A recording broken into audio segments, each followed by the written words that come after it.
Okay, तो आज हम लोग स्टार्ट करेंगे एक नया चैप्टर जिसका नाम है मिनरल न्यूट्रिशन। तो चैप्टर के स्टार्टिंग से जानने से पहले हम लोग पहले ये जानेंगे कि चैप्टर का जो नाम है वो आया कहाँ से, उसका मीनिंग क्या है। तो चैप्टर का नाम है मिनरल न्यूट्रिशन। मिनरल मतलब क्या समझ आता है हमें?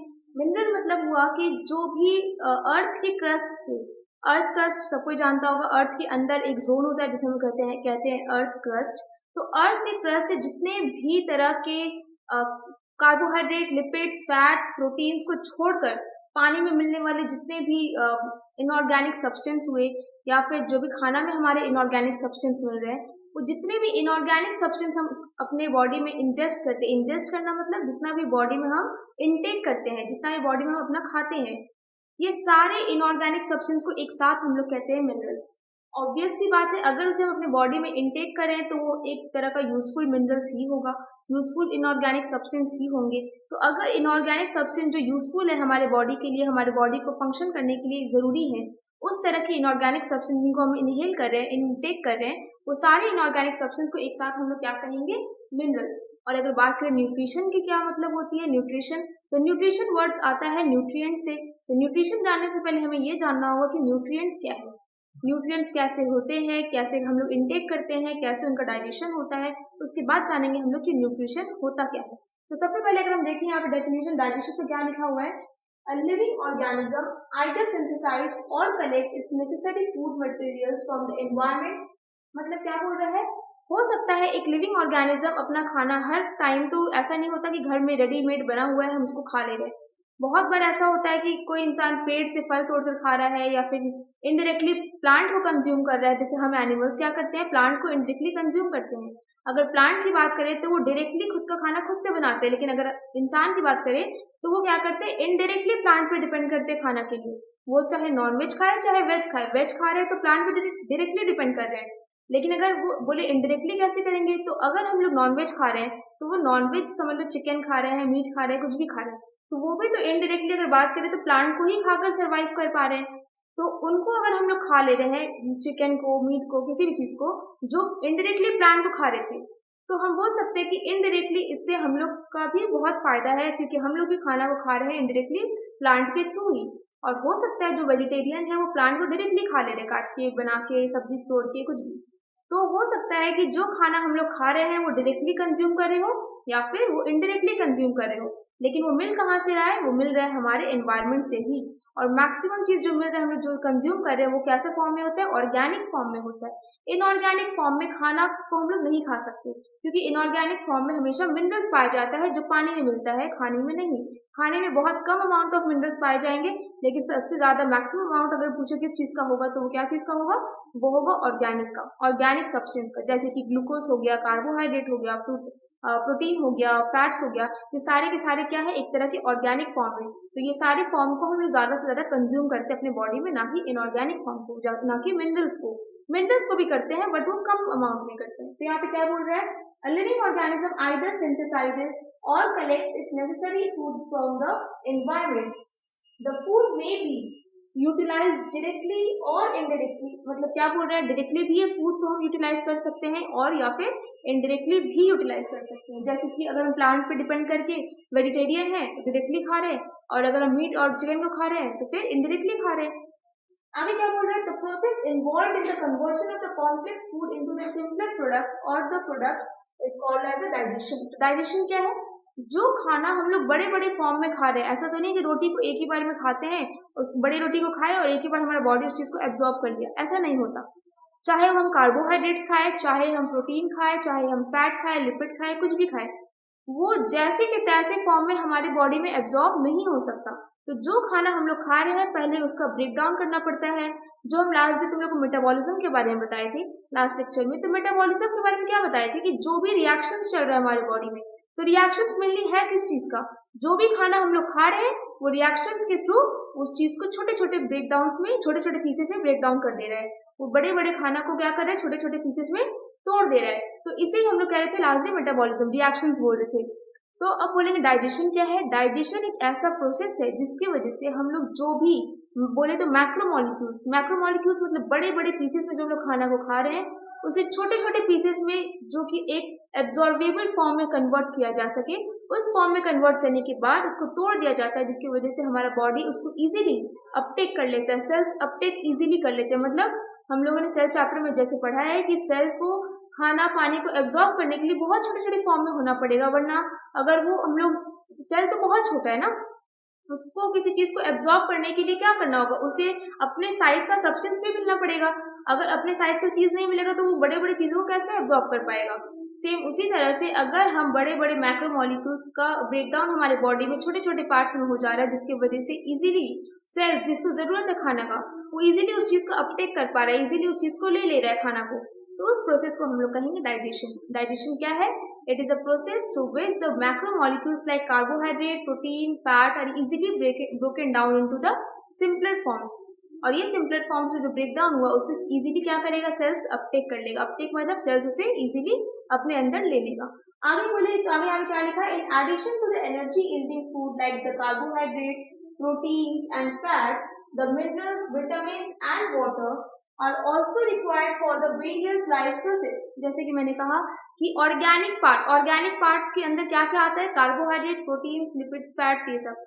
ऑर्गेनिक पार्ट के अलावा कुछ इनऑर्गेनिक पार्ट्स भी जरूरत है हमारे बॉडी के डिफरेंट मेटाबॉलिक फंक्शंस को कंट्रोल करने के लिए, डिफरेंट मेटाबॉलिक फंक्शंस को प्ले करने के लिए। तो ये सारी चीजों के लिए ऑर्गेनिक के साथ कुछ इनऑर्गेनिक सब्सटेंस की भी जरूरत है। जैसे कि ऑर्गेनिक का तो हम लोग को पता है कौन कौन से ऑर्गेनिक सब्सटेंस होते हैं। अब अगर पूछे इनऑर्गेनिक कौन कौन से होते हैं, इनऑर्गेनिक में आता है सबसे पहले मिनरल्स, विटामिन हो गया, मिनरल्स हो गया, और भी सब्सटेंस है जैसे कि वाटर हो गया, वाटर में भी बहुत सारे मिनरल्स देखने को मिलते हैं। तो ये सब चीजों को भी हमारे बॉडी को रिक्वायरमेंट है एक सर्टेन अमाउंट में, एक कुछ हद तक हमारे बॉडी को इनकी भी जरूरत होती है। तो अगर जो ऑर्गेनिक सब्सटेंस मिल रही है उनके साथ ही साथ ये इनऑर्गेनिक सब्सटेंस भी हमारे बॉडी में आ जाए तो हम लोग क्या बोलेंगे, all these essential substances are collectively called as nutrients.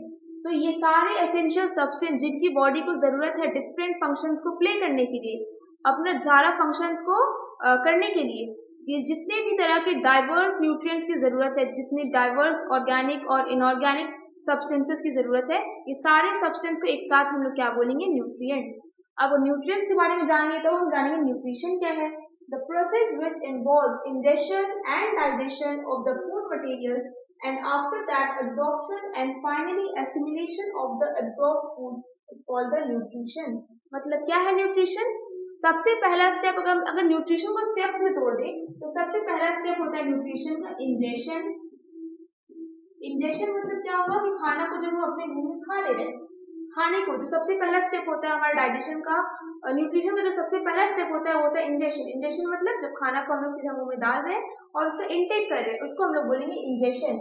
अगर सेकेंड स्टेप की बात करें तो क्या होता है डाइजेशन। डाइजेशन क्या होगा, जो खाना का हम इंटेक किए उस खाना को अगर हम सिंपल फॉर्म में ब्रेक डाउन कर दे रहे हैं उसे हम कहेंगे डाइजेशन। डाइजेशन के बाद थर्ड स्टेप आता है वो होता है एब्जॉर्प्शन। एब्जॉर्प्शन मतलब क्या हुआ, एब्जॉर्प्शन मतलब हुआ कि जो खाना का ब्रेकडाउन हम लोग स्मॉल पार्ट्स में किए थे, अब वो स्मॉल पार्ट्स को जिसको जिसको जो जरूरत है खाना का, जो पार्ट का जरूरत है, सपोज हमारे मसल के सेल्स को जरूरत है प्रोटीन का, तो वो क्या करेगा, प्रोटीन को जो स्मॉल पार्ट में ब्रेक डाउन हुआ है वो स्मॉल पार्ट्स को प्रोटीन मसल इजीली एब्जॉर्ब कर लेगा, मसल के सेल्स। अगर हम बोलेंगे कि मेरे नर्व सेल्स को जरूरत है कार्बोहाइड्रेट का, तो वो क्या करेगा, कार्बोहाइड्रेट का जो छोटा छोटा पार्ट टूट चुका था अब नर्व सेल आके उसको इजीली एब्जॉर्ब कर लेगा, क्योंकि बड़ा पार्ट को एब्जॉर्ब नहीं कर पाता, लेकिन जैसे वो छोटा छोटा पार्ट में ब्रेक डाउन हो गया है अब इजीली वो उस चीज को एब्जॉर्ब कर सकते हैं। लास्ट पार्ट जिसको बात करेंगे वो क्या होता है, एसिमिलेशन।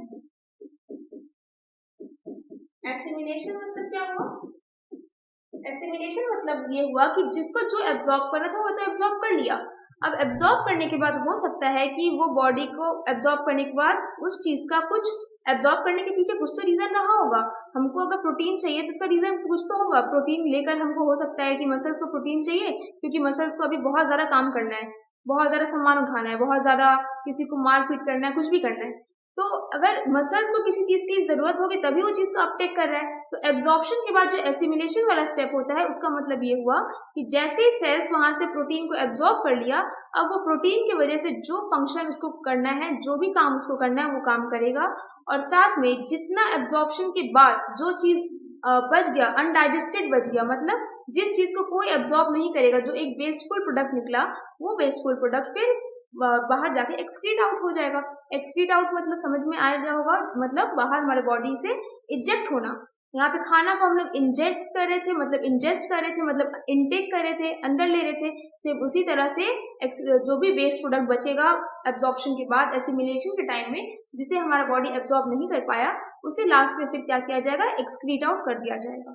तो ये 4 स्टेप होते हैं किसके, न्यूट्रिशन के। अगर एक बार फिर से डेफिनेशन पढ़े तो process which involves the injection, digestion of food material and after that absorption and finally assimilation of the absorbed food is called nutrition.